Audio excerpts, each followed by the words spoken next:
الصلاۃ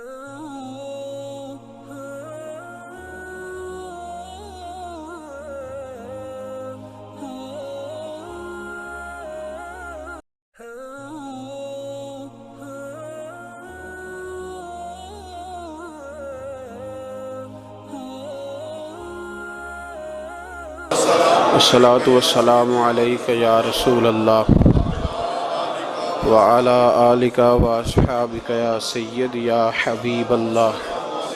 الصلاۃ والسلام علیک یا سید یا نبی اللہ وعلی آلک واصحابک یا سید یا نور اللہ۔ اللہم صلی علی سیدنا و مولانا محمد معدن الجود والکرم وآلہ وبارک وسلم۔ حمد و صلات کے بعد اسلامی طرز زندگی میں سب سے زیادہ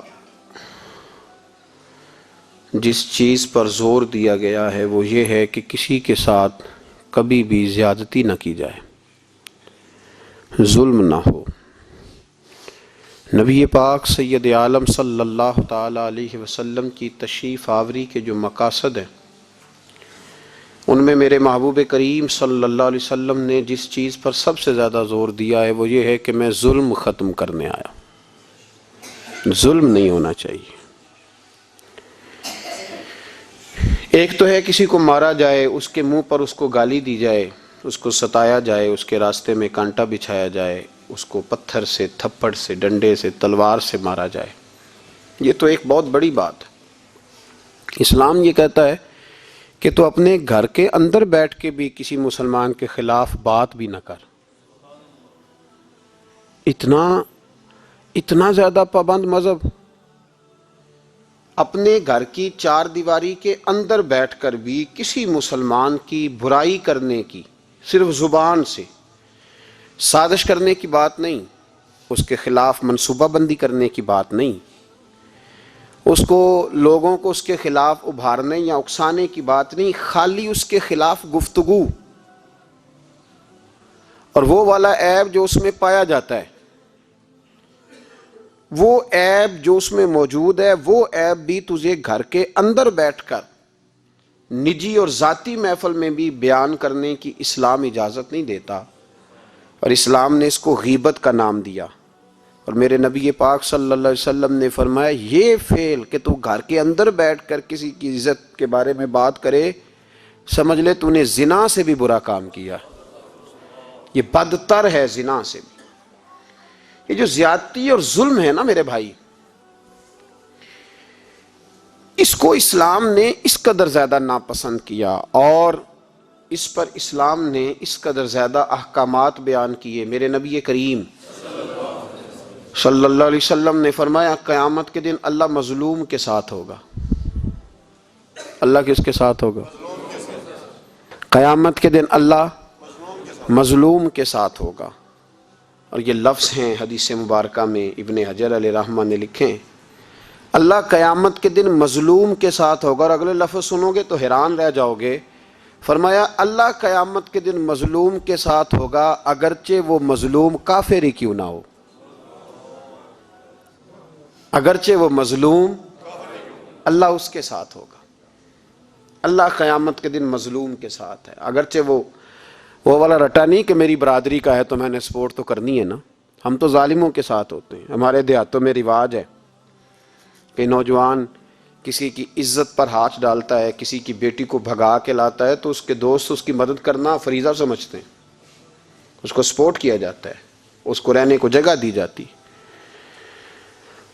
ہم یہ نہیں دیکھتے کہ وہ چوک میں لڑائی ہوئی ہے اور ہمارے بچے کی کسی کے ساتھ پٹائی ہوئی تو ہم تو بندوقیں، ڈنڈے، کلاڑیاں اٹھا کے چلے جاتے ہیں۔ وہاں جا کے تحقیق پہ پتہ چلتا ہے کہ ظلم تو ہمارے بچے کا ہے، تو پھر مدد کس کی کرنی چاہیے تھی؟ ہم کس کی کرتے ہیں؟ میرے نبی کریم صلی اللہ علیہ وسلم کو اپنی امت سے بڑا پیار ہے، حضور کو بڑی محبت ہے۔ فرمایا قیامت کے دن لوگ اپنے اپنے ممبروں پہ بیٹھیں گے پر میں سجدے میں گر کے اپنی امت کی دعائیں مانگوں گا۔ قیامت میں جو بچے گا وہ میرے نبی پاک کی برکت سے بچے گا۔ لیکن رسول کریم علیہ الصلوۃ والسلام نے فرمایا ظلم کر کے نہ آنا، تمہاری باقی کمیوں پہ میں پردے ڈلوا دوں گا، ظلم کر کے نہ آنا۔ امام بہقی روایت لائے ہیں، محبوب پاک نے فرمایا میرے امتی نے کسی ذمی کافر کے ساتھ اگر زیادتی کی، وہ ٹیکس دیتا تھا، جزیہ دیتا تھا، ذمی کافر تھا، اور میرے امتی نے اگر اس کے ساتھ زیادتی کی تو نبی پاک صلی اللہ علیہ وسلم فرماتے ہیں میں قیامت کے دن اس کافر کے ساتھ مل کر اپنے امتی پر اللہ کی بارگاہ میں مقدمہ دائر کروں گا، میں خود مقدمہ دائر کروں گا۔ یہاں ظلم کی آندھیاں چلتی ہیں، طوفان چلتے ہیں، لوگ دوائیوں میں ظلم بیچتے ہیں، لوگ تعلیم کے نام پر ظلم کرتے ہیں، لوگ خیر کے نام پر ظلم تقسیم کرتے ہیں۔ یہاں اللہ اکبر ایسے ایسے رنگ دیکھنے کو ملتے ہیں۔ اب بنے گا کیا؟ کیا ہر زینب اسی طرح تڑپ کے چلی جائے گی؟ اس کا رزلٹ کیا نکلے گا؟ ہمارے ہاں تو نمبر گیم چلتی ہے، سیاستدان شعر لکھ کے لاتے ہیں، وہ ٹی وی پہ بیٹھ کے ایک دوسرے کو نیچا دکھانے کی کوشش کرتے۔ ساری سیاسی جماعتوں کے سربراہوں کو وہاں ہونا چاہیے تھا کہ نہیں ہونا چاہیے تھا؟ کیوں نہیں بولتے آپ لوگ؟ آپ کب بولیں گے؟ ابھی بھی وقت نہیں آیا آپ کے بولنے کا۔ ان کو وہاں ہونا چاہیے تھا کہ نہیں ہونا چاہیے تھا؟ یہ آپ کے نمائندے ہیں، ان کو ہونا چاہیے تھا وہاں۔ میرے نہیں ہیں، اللہ جانتا ہے، ایک بھی نہیں ہے ان میں سے، سوال ہی نہیں پیدا ہوتا۔ ہمارے یہ نمائندے ہوں گے، سوال ہی نہیں پیدا ہوتا۔ ہمارے نمائندے نہیں ہیں یہ، آپ کے بھی نہیں ہیں، بس تھوڑا سا وقت اور رہ گیا ہے، پھر انشاءاللہ سارا پاکستانی سمجھدار ہو جائے گا۔ یہ کسی کے بھی نہیں ہے۔ میرے بھائی نمبرنگ ہو رہی ہے۔ میں رات گجرات میں تھا تو میں کہہ رہا تھا کہ ایک صاحب کہنے لگے مجھ سے وہاں کے پنجاب کی حکومت کو ریزائن کرنا چاہیے تھا کہ نہیں کرنا چاہیے تھا، تو میں نے کہا ریزائن وہ کرتے ہیں جن کے اندر کچھ تھوڑا بہت شرم کا مادہ ہوتا ہے۔ یہ لوگ ریزائن کریں گے؟ یہ کیسے کر سکتے ہیں؟ اور پھر ریزائن صرف ان کو نہیں کرنا چاہیے تھا، میری تو دعوت یہ ہے کہ ہر سیاسی جماعت ریزائن کرے کہ ہم اس ملک میں سیاست نہیں کریں گے۔ مذہبی جماعتیں تبلیغ کرنا بند کر دیں، پیرانے عظام گدی نشینیاں چھوڑ کے باہر نکلیں۔ یہ جو ہر چوک اور ہر چوراہے میں لوگ نصیحتوں کا بازار گرم کر کے کھڑے ہیں، یہ چھوڑ دیں۔ کیا اثر ہے تمہاری تبلیغوں کا؟ کیا مل رہا ہے قوم کو؟ تمہاری گدیاں کیا تزکیہ نفس کر رہی ہیں؟ اور ہر اس آدمی پہ مقدمہ ہونا چاہیے جس کے موبائل میں گندی فوٹو ہے۔ ہر وہ آدمی مجرم ہے جو گند دیکھتا ہے، گند آگے تقسیم کرتا ہے۔ ایسے ہی ایک دو آدمی کا نام لگا کے چپ کر گئے ہو، صبح قیامت کے دن اس زینب کے خون کے حساب میں مجھے بھی پوچھا جائے گا اور آپ کو بھی پوچھا جائے گا۔ ہر ایک آدمی دوسرے پہ بوجھ ڈال کے خاموش ہو جاتا ہے۔ حکومت نے غلط کیا، حکومت بنوائی کس نے تھی؟ کس نے ووٹ دیا تھا؟ برابر کے شریک ہیں ان کے جرموں میں جو ان کو ٹھپے لگاتے ہیں، چپ کر جاتے ہو تنقید کر کے۔ حضرت سیدنا امام مالک رحمۃ اللہ علیہ فرمایا کرتے ظالموں کا مددگار بھی ظالم ہوتا ہے، تو ان کو ٹھپے لگانے والا ظالم نہیں ہوتا؟ وہ نہیں مددگار ظالموں کا؟ ابھی تک لوگ کہہ رہے ہیں مولانا آپ سخت جملے کہتے ہیں، آپ سخت جملے کہتے ہیں، آپ بچیں۔ میں نے کہا تمہیں پتہ نہیں نا، تمہیں خبر نہیں، تم اس زیادتی کا شکار نہیں ہو، تمہیں کیا پتا۔ میرے ایک چچا کا بیٹا تھا، اکلوتا تھا، وہ رستے میں جاتے ہوئے کسی کی گولی کا شکار ہو گیا۔ میں تھانے گیا پرچہ کٹوانے، طالب علمی کا زمانہ تھا، اور جب میں گھر سے نکلا تھا تو میری جیب میں 2 روپے تھے۔ میرے تو ابا جی بڑی دیر پہلے انتقال کر گئے۔ چچا کی یہ حالت تھی کہ وہ بیچارے اٹھنے کے قابل نہیں رہے، ایک بیٹا تھا۔ اور میں جب تھانے گیا تو میں نے پرچہ کاٹنے والے سے کہا کہ قتل ہو گیا ہے، پرچہ کٹوانا ہے۔ اور ڈاکٹر یہ کہتا ہے، ڈاکٹر جو مسیحا بنے پھرتے ہیں قوم کے، وہ کہتا ہے لاش کو ادھر رکھو اور پہلے پرچہ کٹوا کے لاؤ، پھر پوسٹ مارٹم کریں گے۔ اس نے بھی ایک ٹیلی فون کرنا گوارا نہیں کیا۔ یہ سارے ظالم ہیں الا ماشاءاللہ، یہ سب کٹہروں میں آئیں گے، ان سب کو حساب دینا ہے۔ ان کی گودوں میں بیٹھنے والے مولوی اور پیر سب سے پہلے وہ لٹکائے جائیں گے، سب سے پہلا نمبر ان کا ہے۔ میں نے جا کے کہا پرچہ پہلے پرچہ کٹواؤ پھر پوسٹ مارٹم شروع۔ میں نے کہا پرچہ تو پولیس والا مجھے کہنے لگا ایک پینسلوں کا ڈبہ لاؤ. یہ نمائندے ہیں ہمارے, یہ ہماری حفاظت کرنے پہ ہیں, تم نے خود اپنے لیے پولیس بنائی ہے. زینب کا چچا کہتا ہے جب میں تھانے گیا تھا پرچہ کٹوانے تو مجھے پولیس والے کہتے تھے اگر مالٹے ٹھنڈے ملتے ہیں تو لے کے آ. اور زینب کا چچا کہتا ہے کہ وہ مجھے کہتے تھے کہ جا نیسلے کی 2 بوتلیں لا, پانی پینا ہے. اس ملک پہ بسنے والوں کا کوئی وارث نہیں, کوئی نہیں ان کا والی وارث. اور کہتے ہیں کوڑے میں پڑی لپٹی ہوئی خون سے لاش, اور مجھے پولیس والے کہتے ہیں فلانے نے لاش ڈھونڈی ہے اسے تو پہلے 10,000 دے لے. میں ظالم ہوں, آپ ظالم ہیں, جنہوں نے ان ظالموں کو اپنا سپہ سالار بنایا ہے. تیاری کر رہو اللہ کے حضور. میں نے پوچھا رب کریم سے مولا تو بتانا رزلٹ کب نکلے گا, تو رب کریم نے فرمایا دنیا تو غافل ہو سکتی ہے, وَلَا تَحْسَبَنَّ اللَّهَ غَافِلًا عَمَّا يَعْمَلُ الظَّالِمُونَ. کر جا کے سورۃ ابراہیم کی آیت نمبر 42 پڑھو. رب فرماتا ہے اللہ غافل نہیں ہے ان لوگوں سے جو دنیا میں ظلم کر رہے ہیں. اللہ ظالموں کے کاموں سے غافل. تو پھر مولا رزلٹ کیا ہے؟ فرمایا انما یؤخرہم لیوم. اللہ نے ایک دن کے لیے یہ فیصلے رکھے ہوئے. رب روز عدالت نہیں لگائے گا, اللہ نے ایک دن رکھا ہوا ہے. تشخص فیہ الابصار. فرمایا میں ظالموں کو اس طرح لٹکاؤں گا کہ لوگوں کی آنکھیں کھلی کی کھلی رہ جائیں گی. میں ظالم کو, رب کریم فرماتا ہے مجھے کوئی غافل نہ سمجھے, وقت آنے والا ہے, وقت آنے والا ہے. حضرت وہب ابن منبہ رحمۃ اللہ تعالی علیہ فرماتے ہیں, آپ فرماتے بنی اسرائیل کے اندر ایک بادشاہ بڑا ظالم تھا. اس نے محل تعمیر کرنا شروع کر لیا. محل بن رہا ہے, محل کے بیچ ایک جھونپڑی آ گئی, کٹیا ایک بوڑھی عورت کی. تو بادشاہ نے اس بی بی سے کہا کہ یہ کٹیا, یہ جھونپڑی دے دو, میرے محل کا نقشہ خراب ہوتا ہے. تو بوڑھی کہنے لگی میں بیوہ بھی ہوں بے اولاد بھی ہوں. جب میں بیاہ کے یہاں آئی تھی تو میرے ابا نے کہا تھا بیٹی تیرا جنازہ نکلنا چاہیے, تو چلو میں پکا ہوا پھل ہوں, تھوڑا وقت رہ گیا ہے, مر جاؤں گی تو تمہارا ہی ہے, میرا کون سا قبالی وارث ہے. چلو زندگی کی جو سانسیں رہ گئی ہیں مجھے یہاں گزار لینے دو. بوڑھی منت کرنے لگی. بادشاہ نے کہا نہیں نہیں تو پیسے لے اور ہمیں خالی کر کے دے جھونپڑی. بادشاہ نے اصرار کیا تو بوڑھی کہنے لگی نہیں میں نہیں دوں گی. وہ اپنے گھر کے اندر بیٹھ گئی. یوں سمجھ لیجئے کہ بلڈوزر تیار کر کے چھپا دیا گیا. 2 4 5 سپاہی کھڑے کر دیے کہ بوڑھی نے کو ساری زندگی گھر میں تو نہیں نہ بیٹھنا, نکلنا تو ہے نا باہر. جب نکلے نا تو فوراً اس کا مکان گرا دو, 2 4 5 10 مستری اکٹھے لگاؤ, دیوار بنا دو, جس طرح قبضے ہوتے ہیں. بوڑھی کچھ دیر تو چمٹی رہی گھر کے ساتھ, پھر اس کو نکلنا بھی تھا. جب اس نے سمجھا کہ امن ہو گیا ہے پھر وہ بوڑھی باہر نکلی. اور جب وہ گئی نا, جب وہ گئی باہر, چند گھنٹوں کے بعد واپس آئی تو جھونپڑی گری ہوئی تھی. گھر کی چھت کے تنکے ہواؤں کے ساتھ بکھرے ہوئے تھے. نیا مکان بن گیا. وہب ابن منبہ علیہ رحمہ فرماتے اس بی بی نے جو دعا مانگی تو عرش فرش ہلنے لگے, زمین کانپنے لگی. اس بی بی نے لفظ پتہ کیا ادا کیے؟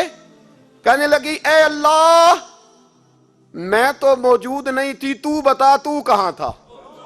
اللہ میں تو نہیں تھی. زینب کی اماں بھی پوچھتی ہے اللہ میں تو نہیں تھی, تو موجود تھا نا. تو عرش کا مالک کہتا میں ہلا دوں گا. ذرا ان علماء کو, مشائخ کو, ان ارباب اقتدار کو دیکھ لینے دو, میری ڈھیل ہے, میں انہیں ہلا دوں گا.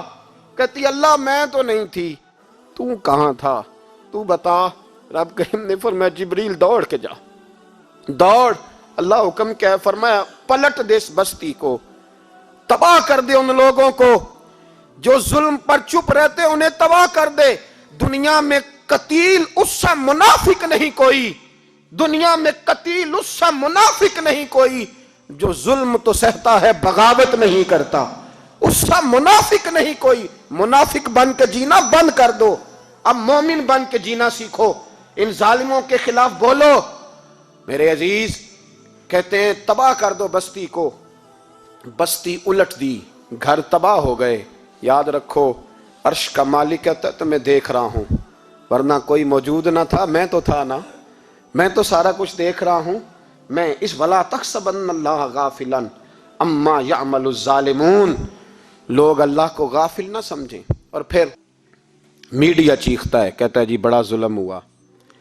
اس کام میں سب سے زیادہ کردار اس برائی کو پھیلانے میں میڈیا کا ہے۔ میڈیا تو بچوں کو گناہ کے طریقے بتلاتا ہے، اور حکومتیں، ممتاز قادری کا جنازہ نہ دکھانا ہو تو میڈیا سارا بند ہو جاتا ہے، فیض آباد دھرنے کا ظلم نہ دکھانا ہو تو میڈیا سارا بند ہو جاتا ہے۔ تو گند روکنا چاہیں تو گند رک سکتا ہے کہ نہیں رک سکتا؟ یہ پابندی، یہ ٹیکنیکلی زمانہ ہے، اگر یہ بند کرنا چاہیں تو ہر چیز اپنی جگہ پہ بند ہو سکتی ہے کہ نہیں؟ بولیں۔ لیکن ہم تو روئیں گے نا، فیس بک پہ تصویر لگائیں گے زینب کے ساتھ ظلم ہوا، تو تیری تو امام والی دکان پہ گندی فوٹو لگی ہوئی ہے، تیرے تو موبائل میں سارا گند ہے۔ اس گند کی ترویج و اشاعت میں تو میں اور آپ شامل ہوتے جا رہے ہیں، گند تو پرموٹ ہو رہا ہے، اسی سے تو لوگوں کے جذبات ابھرتے ہیں۔ ابا جی کہتے ہیں مجھے اعتبار ہے، مجھے اعتبار ہے بیٹی پہ۔ یہ کیا تماشا ہوا اعتبار کا؟ یہ کیا بات ہوئی؟ اعتبار کس کو کہتے ہیں؟ حضرت جنید بغدادی رحمت اللہ تعالی علیہ، آپ سے کسی نے پوچھا، میں تھوڑے دن پہلے، مجھے گجرات یونیورسٹی کے کچھ طالب علموں نے دعوت دی، کچھ اساتذہ نے کہا کہ یہاں سیرت سیمینار ہے، آپ آئیں۔ سیالکوٹ میں جو کیمپس ہے، میں وہاں جب پہنچا تو میں نے کہا یار یہ صرف لڑکے ہونے چاہیے۔ کہنے لگے اتنے بولے مولوی تقریر کرتے ہیں لڑکیوں میں تو آپ، تو میں نے کہا یار مجھے دکھیا نو سمجھ لو، پرانے خیالات کا ہوں، اور ویسے بھی میرے لیے مولوی حجت نہیں، میرے لیے رسول اللہ کا دین حجت ہے، تو آپ پردہ کرائیں۔ خیر انہوں نے مہربانی کی، کوئی پارٹیشن ہو گئی۔ جب میں پہنچا تو شاید 1.5 منٹ لگا ہو مجھے گیٹ سے ہال میں جانے تک، لیکن وہاں جو بچے اور بچیوں کا میں نے حال دیکھا تو میں دعا مانگ رہا تھا، اے اللہ تو اس قوم پہ فضل فرما، اس قوم پہ۔ ابا جی کہتے مجھے اعتبار ہے۔ نابینا سے ابھی ہیں عبداللہ ابن مکتوم رضی اللہ تعالی، وہ آئے ہیں تو نبی پاک صلی اللہ علیہ وسلم نے فرمایا عائشہ پردہ کر لو، تیرے گھر میں بسنے والی بی بی سید عائشہ سے بھی پاک ہے، تیری بیٹی حضرت عائشہ صدیقہ سے بھی زیادہ حرمت والی ہے۔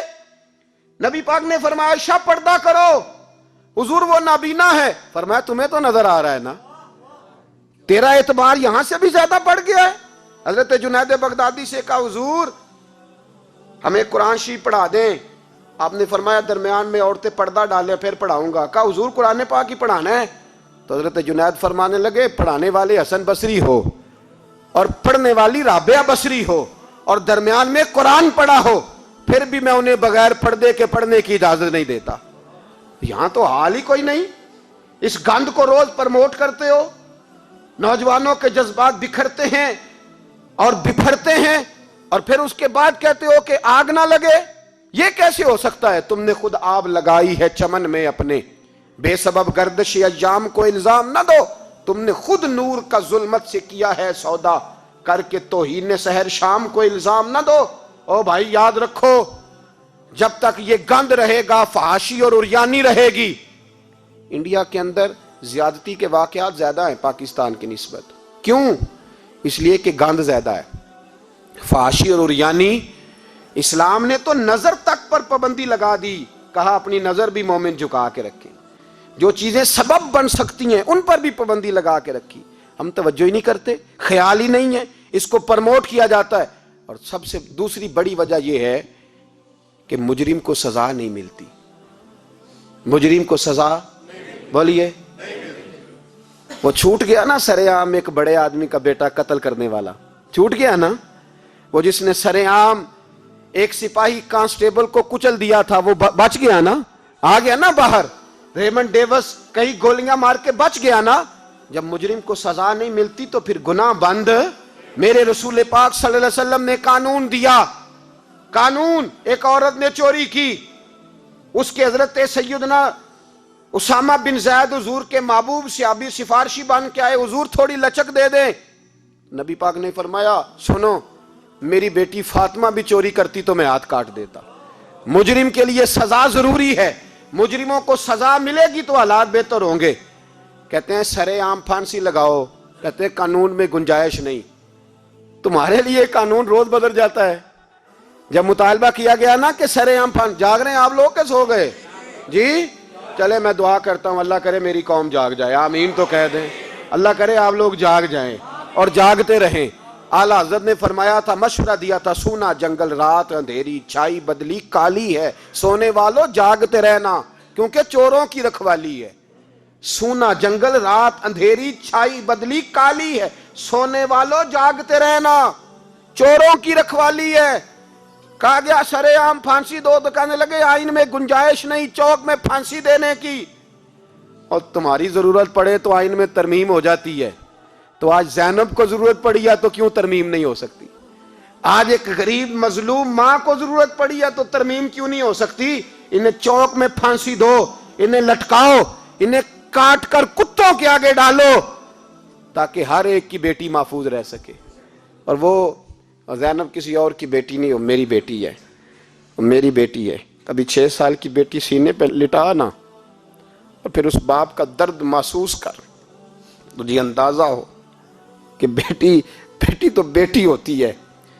حاتم تائی کی بیٹی ننگے سر دربار رسالت پہ آئی تو میرے نبی پاک نے چادر دی۔ سلمان فارسی کہنے لگے سونیا کافر کی بیٹی ہے، تیری پاک چادر ہے، میں اپنی نہ دے دوں؟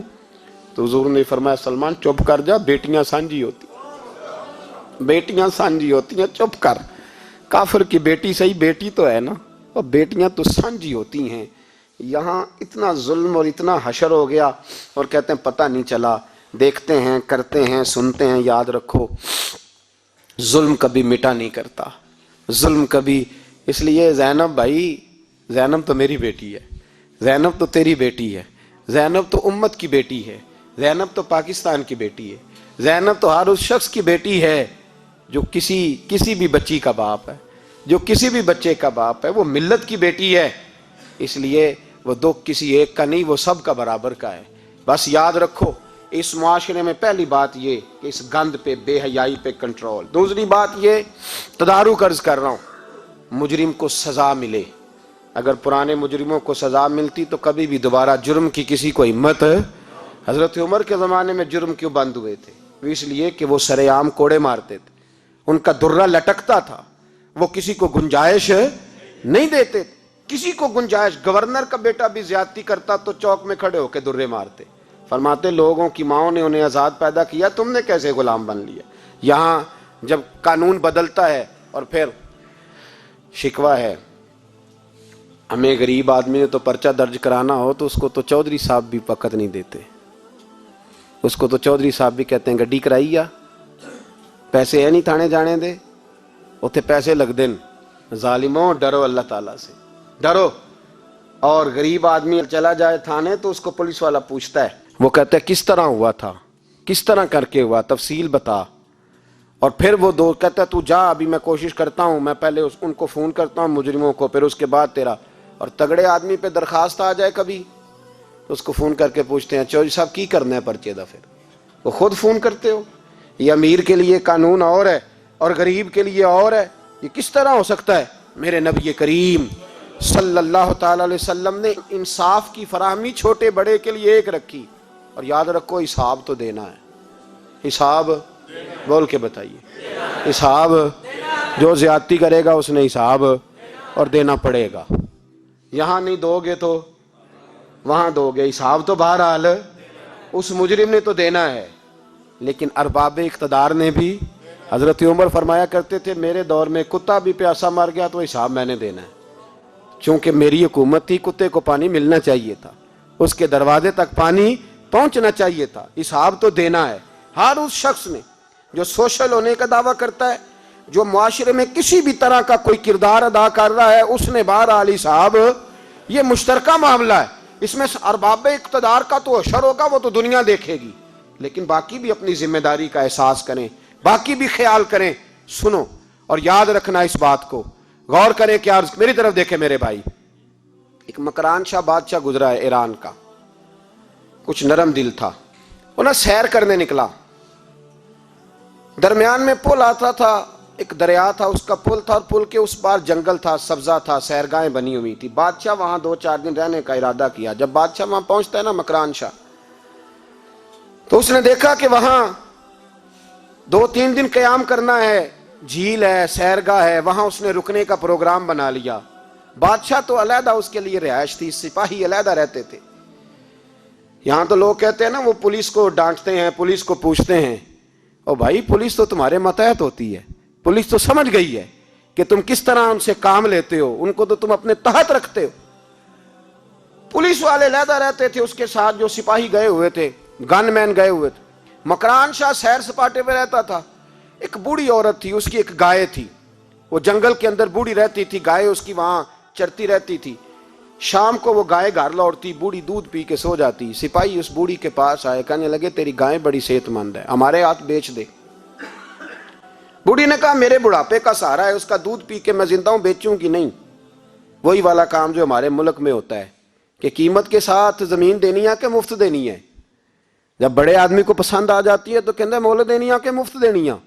دینی پڑتی ہے، غریب ہے، کیا کریں، مجبور ہے، مظلوم ہے.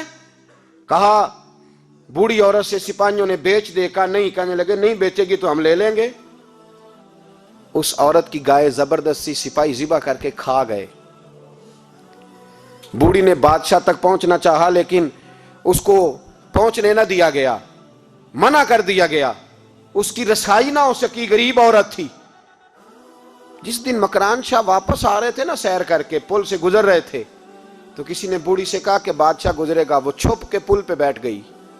اور مکران شاہ جب پل سے گزرنے لگے تو بوڑھی آگے آئی اور اس کے گھوڑے کی لگام پکڑی. ایسا جملہ کہا کہ مکران شاہ چکرا کے زمین پہ گرا.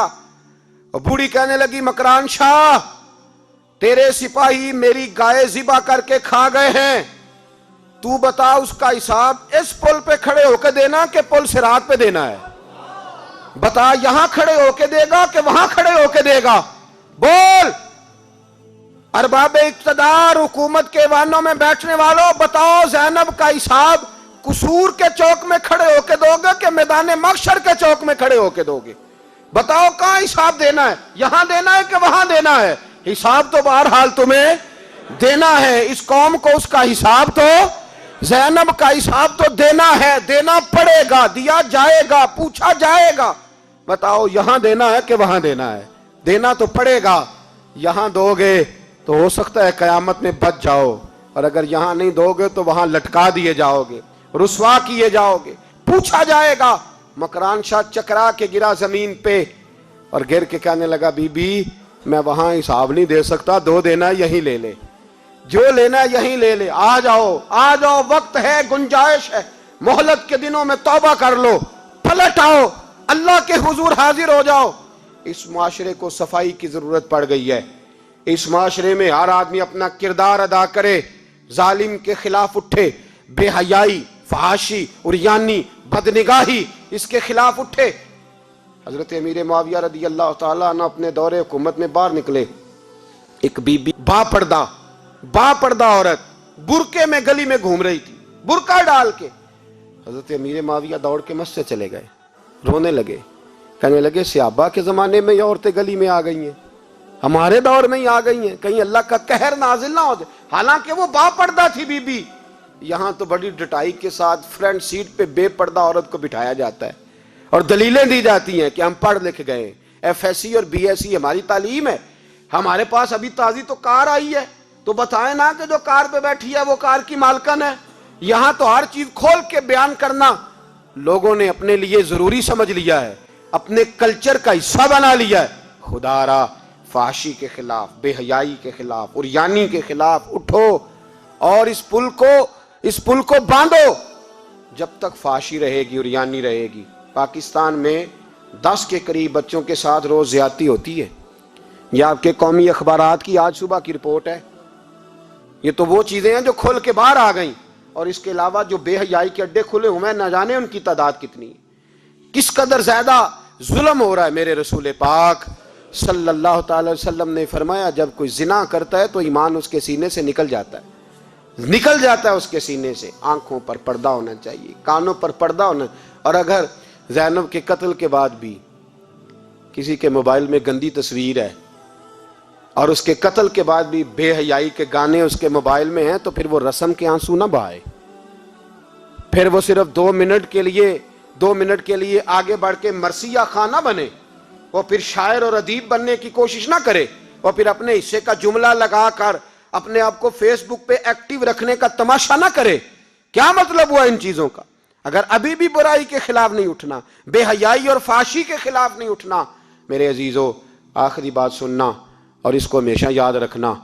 میرے نبی پاک صلی اللہ تعالی علیہ وسلم نے فرمایا ہے کسی ایک مسلمان کے قتل میں اگر اہل زمین اہل آسمان سارے بھی شریک ہو جائیں، سارے، تو فرمایا ہو سکتا ہے اللہ سب کو جہنم میں ڈال دے. اس لیے کہ جو قتل ہے نا، قتل ایک ہے زیادتی اور ایک ہے پھر اس کے بعد قتل. ایک انسان کا قتل انسانیت کا قتل، اتنا بڑا ظلم. اور یہاں تو اب قتل کی خبر آ جائے نا اخبار پہ تو اتنی دلچسپی والی رہتی نہیں. اتنے لوگ قتل ہو گئے، کوئی حرج نہیں. یہ تو ہمارے ہاں تو کسی سیاستدان کی شادی کی خبر آئے گی تو وہ دلچسپی والی ہوگی، اس پر تبصرے ہوں گے، کمنٹس ہوں گے. ایک بندہ مر گیا ٹھیک ہے، غریب آدمی تھا، قتل ہو گیا، جان چھوٹی، معاذ اللہ، اس پہ کون توجہ کرتا ہے؟ یہاں تو ان کے میلے چھیلے تماشوں پر لوگ تبصرے کرتے ہیں. یہ جو کوئی نئی ایکٹنگ کر کے دکھاتے ہیں اس پر ہماری توجہ جاتی ہے. اتنی عورتوں نے خودکشی کر لی اس لیے کہ شام کو کھانا نہیں تھا، بچوں سمیت دریا میں کود گئی. یہ ہوتا رہتا ہے، اس کی خیر ہے. معاذ اللہ، یہ تو سارے زمانے میں. یہ دیکھو کہ کسی سیاسی لیڈر نے کوئی نئی ایکٹنگ کی ہے تو اس پر تبصرہ کرتے ہیں، اس پر تھوڑی دیر بیٹھتے ہیں. او خدا کے بندو، اپنی ترجیحات بدلو.